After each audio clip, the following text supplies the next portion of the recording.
Hello, everyone, and good afternoon. Thank you so much for joining us today. We'll be getting started in just a couple short minutes. Hang tight.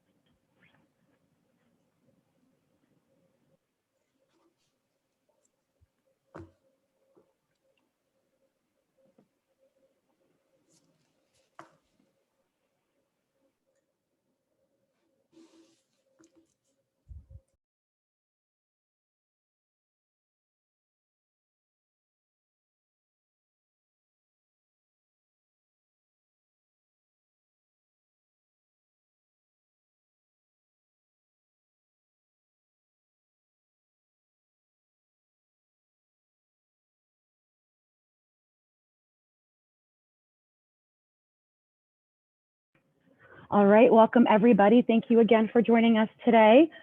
We are excited to get started. We have about 45 minutes slated for this presentation. Before we get started, just a few housekeeping items. So we are expecting a large turnout for today's session, so all lines have been placed on mute. However, we really still want this session to be as interactive as possible, so please feel free to chat all of your questions right below on the chat box on your screen. And should you lose any connectivity, any visual connectivity during the session, you are able to dial by phone using the US number listed right on the green box and then using the webinar ID. We look forward to receiving your questions. And without further ado, I will pass it to our host for the day, Jory Weissman. Thank you so much, Maria, and thank you everybody for joining us today. Very excited about today's presentation from bricks to clicks, and we focus on Jam Paper's journey from the best New York City paper store to an international e-commerce growth story. Pleased to have with us today Andrew Jacobs, CEO of Jam Paper, and his associate Kyle Lerner, CFO of Jam Paper. Gentlemen, thank you so much for being here. Welcome. Thank you. Great. Thanks for having us. No, we're excited. I think your insight will be great. And for those of you in attendance who are not familiar with the MyBar webinar series, we've been doing this for the past several months to help to bring to the forefront some industry leaders, people who have unique insight and experience in mid-market business execution.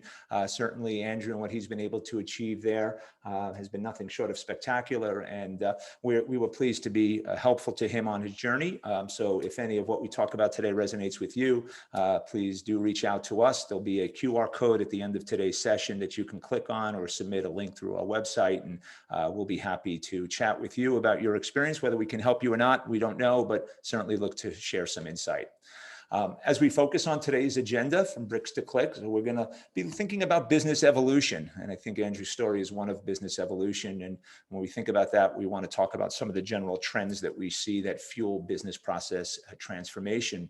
And in doing this, I'm reminded of the concept of selling the mills, which is something we got from a book called Good to Great. And I was introduced to that several years ago by our CEO. And in it was a story about Kimberly Clark, a world-renowned paper manufacturing and pulp processing business, and they were doing distribution, and they made the radical decision, much to the, I think, chagrin of their shareholders, to sell the mills, which was kind of unheard of, but they knew that they had to make some changes to their business process to maintain profitability and move forward. And I liken it very much to the experience that Andrew has gone through, and maybe something that a lot of you are wrestling with in terms of how to move your business forward and carve out new niches.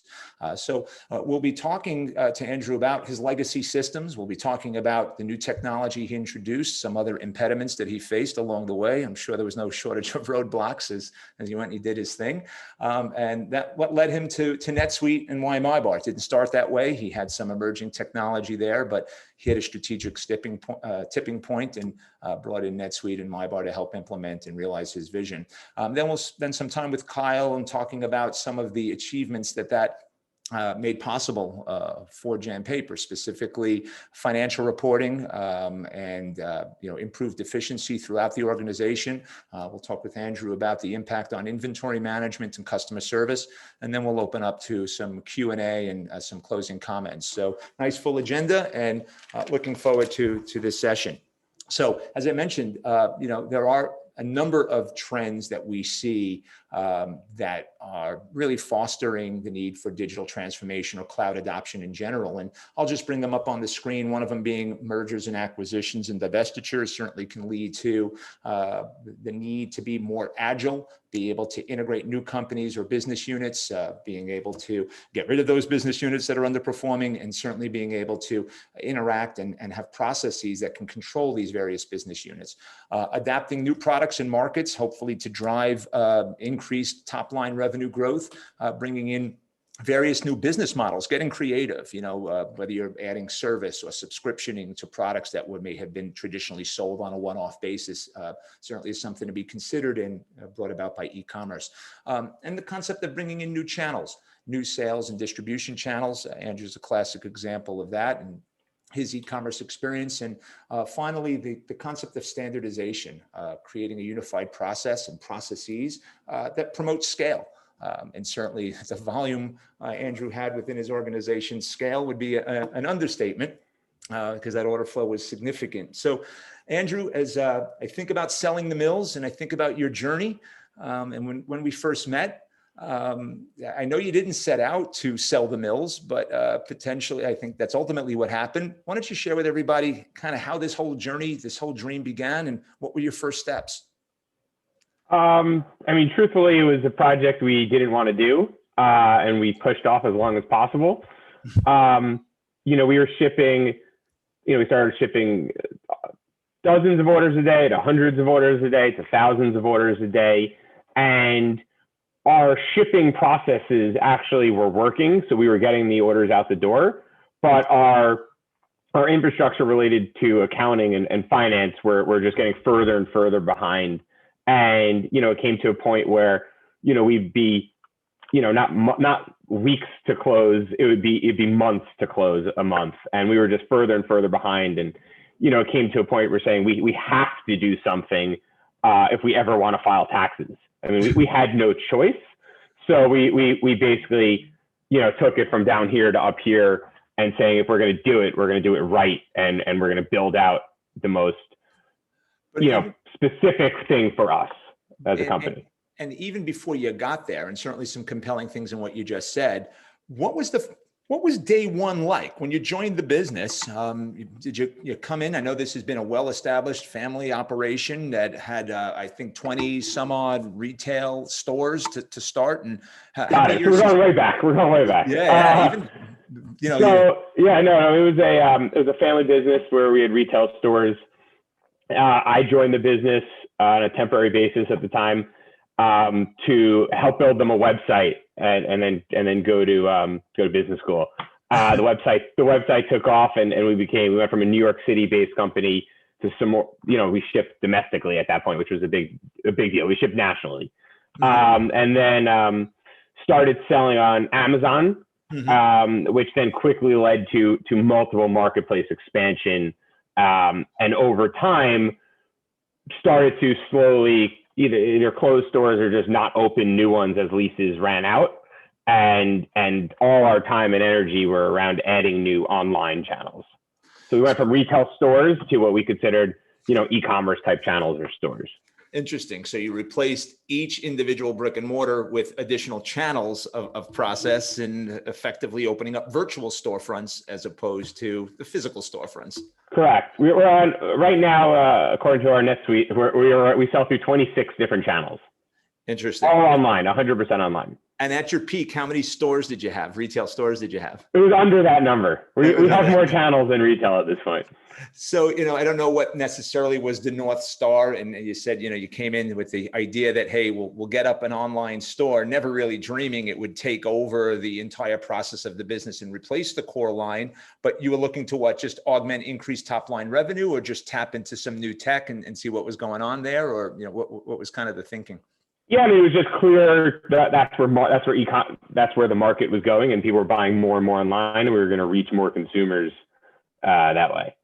One of the interesting things I think people think about, because you're selling office products, staples, paper clips, and various sundries that are going to be used. And I think about immediately it goes to the competitors, right? And you say, hey, there's Staples, there's all of these other companies that are doing it, and potentially, you know, they've got scale. How on earth can I compete? Yet you've been able to carve out a little bit of a niche. And I think a lot of people in attendance today are probably hesitant to think that, you know, A, it's too late, or B, you know, they're not going to be able to compete effectively, yet you've been able to do that. I mean, look, when our feeling was that to build out physical retail stores was very expensive. Every time we built a new store, it cost a lot of money to look professional. It doesn't cost that much to make a product look professional online. You could, for minimal effort, have as good of a landing page or product page as the best e-commerce site out there. Right, it takes a good photo and some good descriptions. So there are low barriers to entry online to look as good professional as the people with the deepest wallets. I think that that's a great point. And, you know, you were not hesitant to, you know, make that kind of an investment in your belief. And, you know, I guess as you've experienced some ROI from those endeavors, you've, you know, doubled down and tripled down into that process.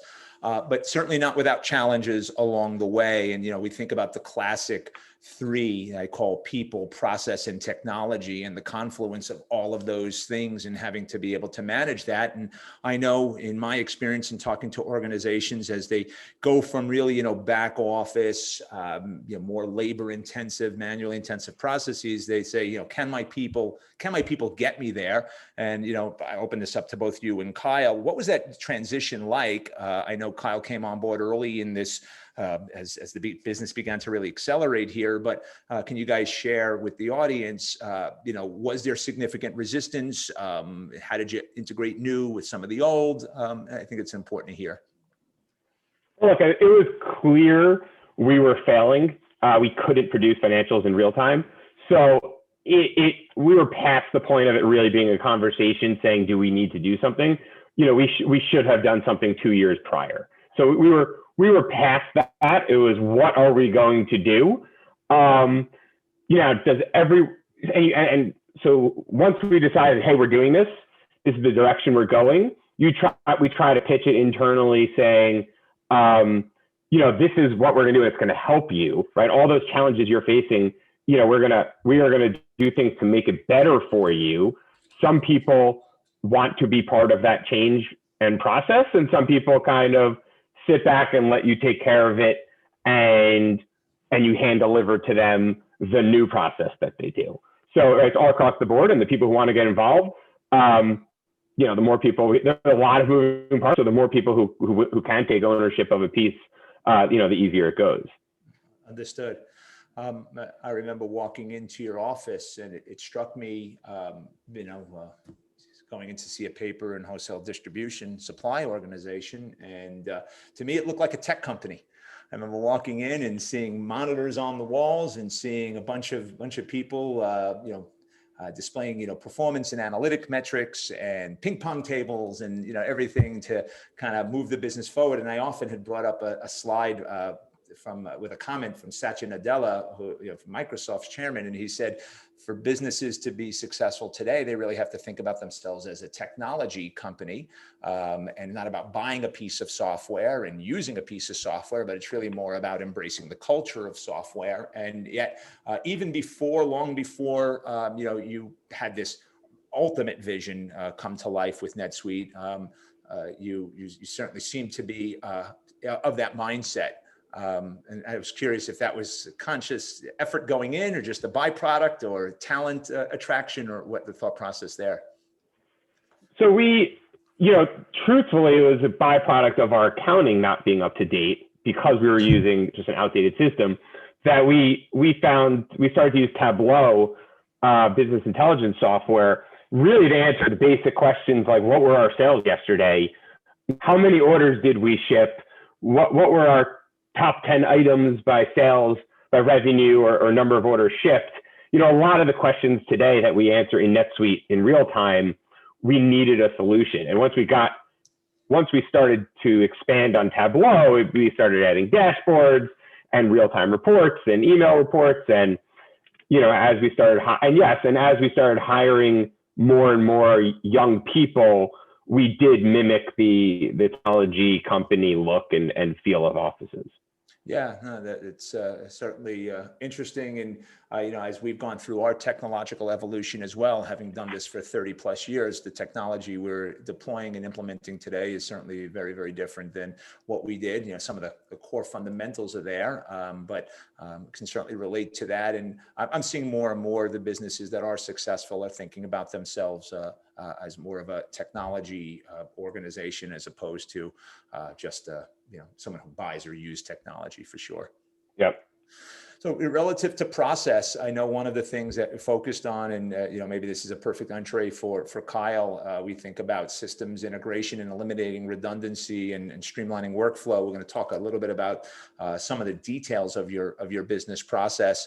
But you mentioned not able to close for weeks or months or however period of time. Kyle, what's your close process like now? And talk a little bit of end result here, maybe get ahead of ourselves, but I think it's worthwhile since Andrew broached the subject. What's it been like, and in terms of the efficiency you've experienced financial wise? Well, just as a benchmark, when I started, I think that we were 6 to 7 months behind on, and I think it may have gotten as bad as 9 months behind on financial reporting. I kind of came into it in the middle of 2018, right in the heat of the implementation, so to speak. So however many days, 275 days at the worst behind. Now I'm fortunate enough to have an incredible team who was very nimble throughout the integration process. I noticed that one of the people who joined asked a great question: how important people to this adoption. I think that the team is absolutely imperative in listening to that team, and maybe making strategic shifts along the way at certain key points. I mean, it's kind of the job of management to evaluate your human capital. But we were very fortunate to now have a really great team who can close a month, put a reporting package together in under 2 weeks, if need be. Whereas before we were really kind of on our heels, didn't have a sense of what inventory looked like, what cash flow looked like. As Andrew noted, we can get all these insights in real time right now. So it's really been night and day. That's incredible. And I know that there was probably a lot of workarounds. I know that there was a lot of labor intensity as we focus in, taking employees and, giving them better tools, certainly not sitting there, doing manual recs and manual processes only, to no end, just slipping and further behind as the business scales and grows. And the answer could be, add 5 more people and have them all kind of go through that process. But, fortunately, we've been able to get together. And I know you work very closely with my staff, with Linda, who is, instrumental in helping you get caught up to speed with some of that backlog there. And, that's critical in terms of, affecting the outcome. And, we can talk about what our role is in terms of staying involved throughout the process. The other thing we do think about, just want to wake up the system here, is when we focus on process, is really at the end of the day, creating a centralized back office, unified vision, right? I know that was one of the things that Andrew talked about is, having that central repository of information, both from an inventory standpoint, also from purchasing. One of the key things that we've been able to do is create a great purchasing experience, all tied together with the payables, general ledger, of course, and the receivable side of the equation as you move out those tens of thousands of shipments on a weekly basis. No small task. And so when you think about the unified cloud solution, and we think about, in this case, Oracle NetSuite, but really any good ERP that's going to be tethered to various solutions, we look for is whether online marketplaces, catalogs, web store, whatever your means of order entry is really all about. And sometimes it's about CRM and mobility and having Salesforce automation. In your world, that's not the case. It's more about e-commerce clicks in various marketplaces, but also having centralized order management, centralized inventory management and fulfillment. I know you're using various systems there, Andrew, and continue to. Some of those are what we'll call specialty line of business applications, your ShipWorks to be one of them. And our goal is not to necessarily rip and replace those pieces, but tie them in a centralized way so that you can get an inventory record within your ERP system that really was that central version of the truth. And I know as we spoke the other day, you pointed out to me how important that was to you. What value did that bring? I know that you've got inventory everywhere. Maybe you can give us a sense of what your inventory footprint, what some of the challenges were, and how did NetSuite address that? Sure. So, we had data everywhere. There was data in our shipping program. There was data in SQL tables. There was data, and we had some people using Access. We had data attributes in Excel files. We had some data that just lived in the website backend, and some just lived on Amazon. So we took this opportunity to say everything should live in NetSuite. We tried not to break everything. So, we kept shipping the same way we were shipping because that worked.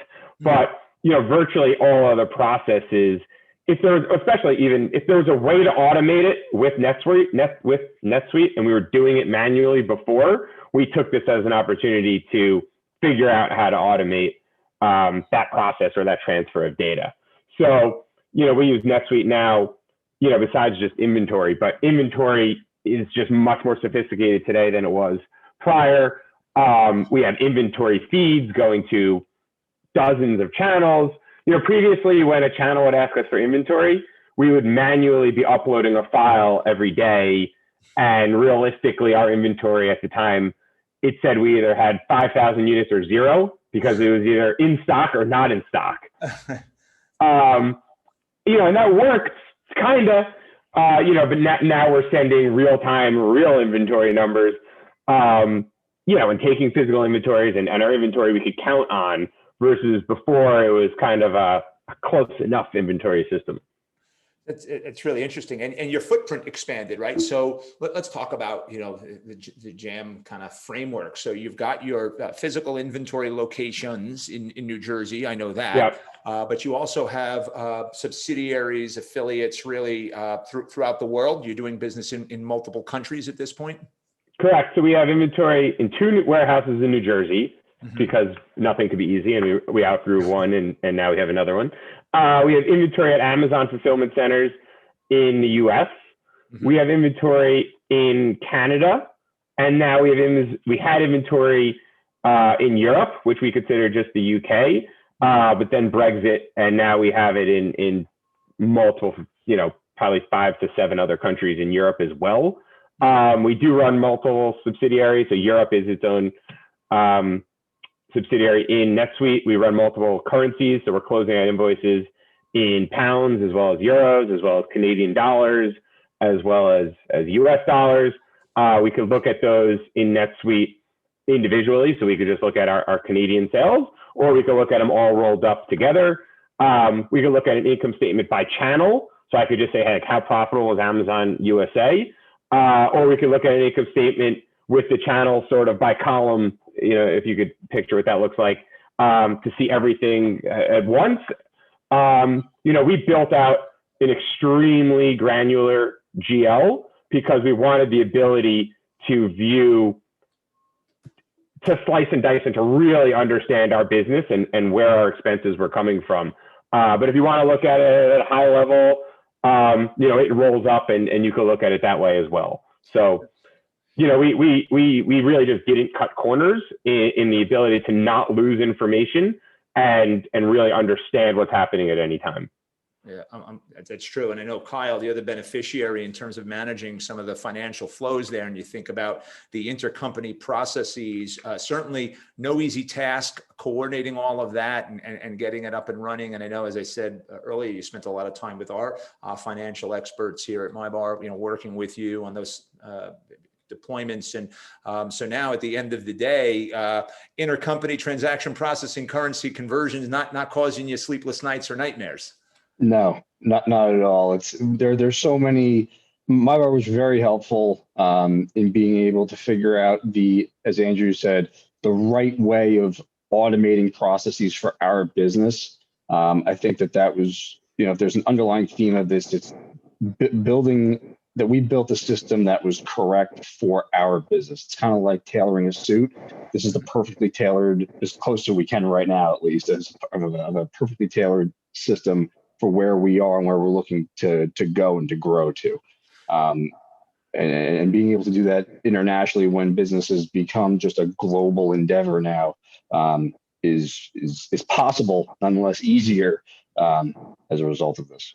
That's great insight. I know a lot of organizations, listen, we're a global society, and certainly from a commercial perspective, and being able to do that seamlessly and expand and scale is important.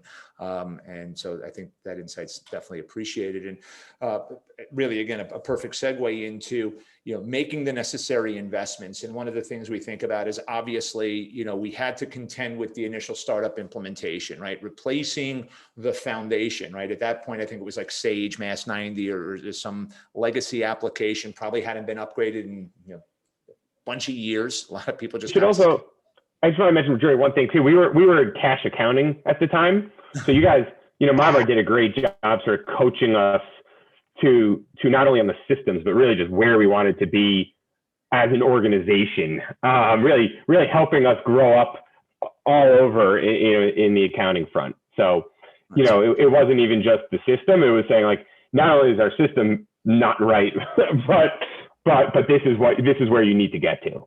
Awesome. I appreciate you mentioning that. And it's I think important, and as important as the investments that you make is to invest not only into technology, but in the consulting services. And a lot of times people go out and acquire this, and even often go direct to vendors for services. And our concern is really more about the outcome than it is about what applications you buy. And you were certainly willing to make the necessary investments. But day one, we had to get that migration done. We had to get you off of that legacy system that really didn't move forward. And, ultimately, I think the success in a lot of what you've talked about, aside from the financial services that, Kyle mentioned and you're mentioning, was about API development, right? So you talked about moving inventory to your various channels, consuming orders from your various channels, and those marketplace integrations, whether it was Walmart, Staples, Amazon. I mean, you're doing business with the who's who in the world of e-commerce and retail, and seamlessly consuming those transactions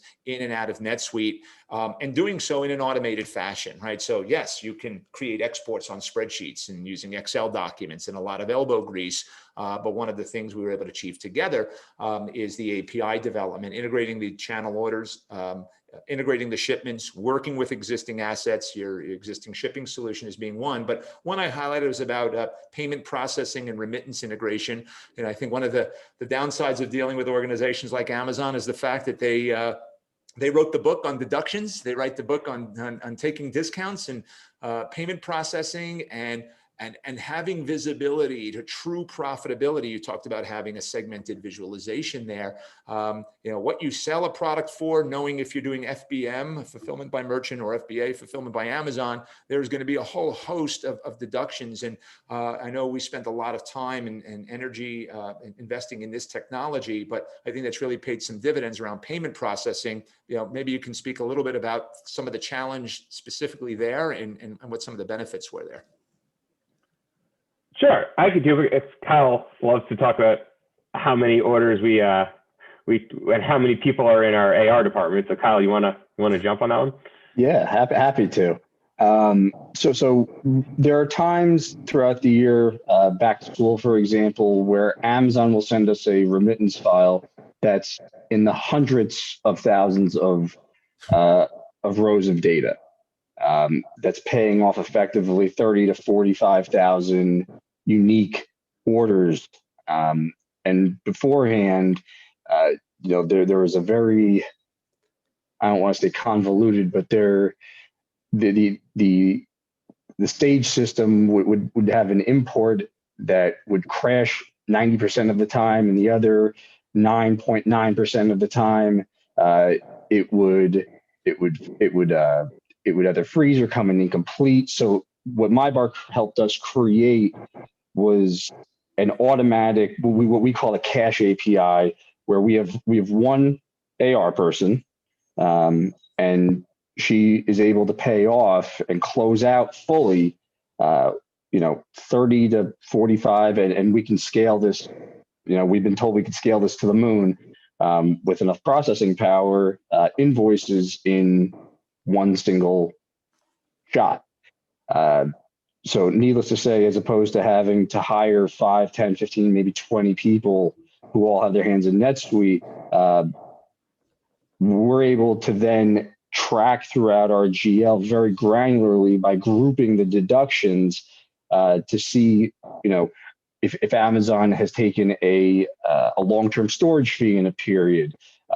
We have automated accruals on every invoice. We accrue a certain percentage based off of what we estimate the fees to. And then on the reverse side of it, when those invoices are then paid off, the actual, deductions are booked on that granular basis. So we can kind of see that over time and see what the trends are doing. Just gives us a really good insight into the business, and if Amazon is either changing their fees, if so, where, and if we maybe need to question any of our channel partners, which again saves us not only time, but it also does save us and has saved us money since it's been implemented. But yet we're not closing out in batches.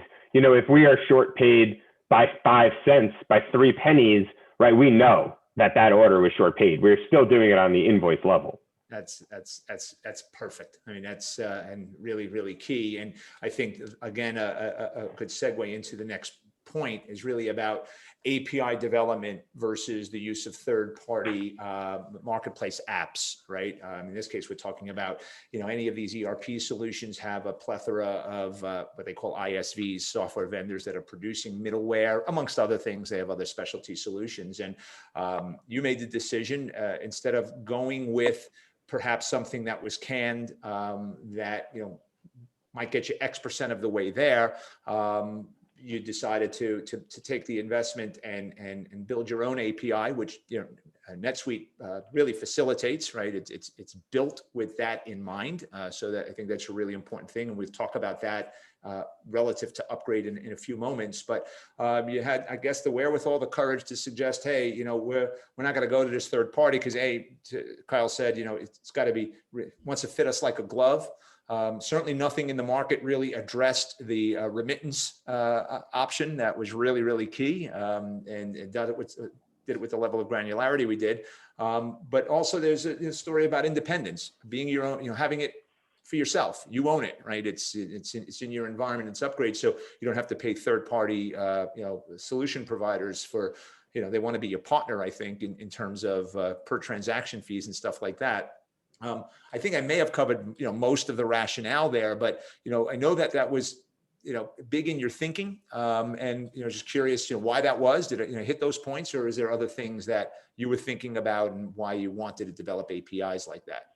I mean, the connectors are not inexpensive, and the fees last forever, and they keep going and going and going. And this was a call we didn't have to make day one in this project. So by the time we had to make the call, we already trusted MyBar fully and knew we would be able to do these. So once we knew we could build it ourselves, we said we could build it ourselves exactly how, and we looked at all of these with MyBar on the calls and really understood the shortcomings of all of them, and said, we could make it better. We can make it exactly how we want it and pay for it once, and then never have to keep paying these guys and have to pay them every time there's a new channel or a new inventory feed, et cetera. Right now, to add a new channel is nothing on our side, and we're not paying another, $100 a month for a connector. Yeah, and with your volume, it would be, they scale thousands of dollars, right? Yeah, and they can't even necessarily scale to that level. And I think that's good insight. And again, leads us to the NetSuite stack. And what about the NetSuite stack that really makes this possible? And so, first and foremost, what organizations are thinking about is getting on a unified cloud platform, something that's built for the cloud and being multi-tenant. And what that means is that everybody's really running on the same code base, right? You're not independent processing silos while your data is secure and independent. It's really built to run the entire business and having a unified data model across all of the application sets. Of course, the Suite Cloud platform, where we work quite a bit, certainly customization, integration APIs is something I would highlight there, and the key for no version lock. So the way they've built this, having a Suite Cloud platform, is as they've continually upgraded the functionality of this software, we're able to leverage that. And they're releasing updates every 6 months. You've probably gone through 5 or 6 different cycles, and dare I say, really haven't missed a beat, even noticed, other than knowing that we have, perhaps new functionality. NetSuite does a nice job of enhancing there, but I think that's been a relatively smooth experience. They also bring to the table core capabilities around ERP and financials, as well as some other areas of business process. You touched on this, one world, multi-currency, right? Multi-location, being able to do business anywhere in the world. That's all built into the platform. They do have some industry-specific layovers there that are, wholesale distribution centric, which is really where you'll play. And many in attendance today will be in that suite or the manufacturing suite. You could be considered a retailer, but we'd sooner call you an e-tailer, more so than a retailer at this point. And then, of course, layering on business intelligence. I know you have dashboards available, but also what's really key is having an open architecture so that your Tableau database, the Tableau investment that you made, whether it's now reading NetSuite data or moving that data seamlessly to your SQL tables, you're able to get the analytic experience. So it's this NetSuite stack that has really facilitated Andrew's vision. And we'll certainly, if anybody in attendance today is thinking about making a transition, we can certainly see whether or not NetSuite might be right for you as a cloud solution. And what's an important distinction as we think about migration to the cloud is, real cloud versus fake cloud, and having a multi-tenant versionless environment versus taking an old school application and retrofitting it to run in the cloud. There is a difference. Won't get into the nuance of that, but this quote from Gartner really speaks to the issue of having a real cloud application, and NetSuite was really one of the first in the mid-market to build that out, and as such, they have a really nice head start in that process. And I'll just move ahead a little bit here, just because we're running long on time, and the conversation did go on a bit, which is great. But pointing out certain aspects of the Suite Cloud platform that we were able to leverage for Jam, and being able to build those APIs directly into the application. So you've got really good functionality on the software side, really good platform to develop the APIs, and to do so on a very secure platform. I think, one of the things that keeps business owners up at night is cybersecurity, and it's becoming increasingly more risky each and every day. And I know that early on, people have some trepidation about the cloud. And, Andrew, I'm wondering, was that a concern for you as you thought about migrating your core business to the cloud? Some people are perceived to be a bit cloud adverse till they learn. Some people are wholeheartedly into it. What was your take early on about cloud, and did you have concerns there? I mean, the less stuff we have to manage on our own server, the better. We had days where we were doing backups on our own accounting system, and we had teams working on different versions, and people would lose days worth of work. Right, it was just becoming not manageable. Thank God we were on this prior to COVID, because everyone worked from home seamlessly. There were no internal servers to worry about. If we had to, I don't know how we would have operated, the last 12, 15 months if we were not in NetSuite yet. That's really interesting. Did your teams work remotely quite a bit, or did you have people? I mean, obviously you got to pick, pack, ship, so you got to have some fulfillment. But yeah, I mean the accounting people still haven't seen the office again. So yeah. That explains Kyle's smile. I don't know. Yeah. I don't know. Either that, you got fluorescent lighting. I keep hinting, but yeah, they still haven't come back. Either he's got fluorescent lighting in his bedroom, or he's in an office somewhere. Yeah, Kyle came back. No, I'm back. Yeah, you know, I think we're all starting to get our legs underneath us, but I think your insight is really great. And, you know, people do express some concerns about it. I think, you know, as time goes by, they'll be more and more comfortable with the concept of cloud and cloud computing. And so, you know, I just quoted some SLA times because, you know, listen, any moment of downtime or business interruption is costly, but the statistics say you're far safer in the cloud, professionally managed and hosting. And with so many bad actors out there today, from a cybersecurity perspective, it's the risk is very, very real. We see it all the time. So, you know, it's good to hear that that's paid some dividends for you. So I'm going to open up a little bit of Q&A in the last couple of minutes, and I know we ran a little bit long. I just want to see if there's any additional questions that are in here. I know we floated a question out there if anybody was interested in ERP improvement, but I'm not seeing of any additional questions that were asked other than that first one. So I don't want to belabor. We are at 52 minutes and change and don't want to overstay our welcome. But certainly, I think the insight you guys were able to share today was very compelling. I think it should resonate with anybody who is in attendance, whether they're considering implementing an e-commerce strategy or saddled with an old legacy application, just need to create more efficiency. I think, you know, some of the insight that you've shared and your willingness to invest in the technology was great. Anybody is interested, take your camera out, click on that QR code there, or just navigate and visit us at mybar.net. Also want to learn more about Jam Paper, buy some stationery office supplies from them, please do click. And it's a small way of saying thanks to Andrew and Kyle for their time today. But that's I really appreciate you guys taking a few minutes with us, and appreciate you. Thank you. Excellent. Everybody, George. thank you. We'll do this again soon. Be well, guys. Bye. Great Take job. care. Bye now.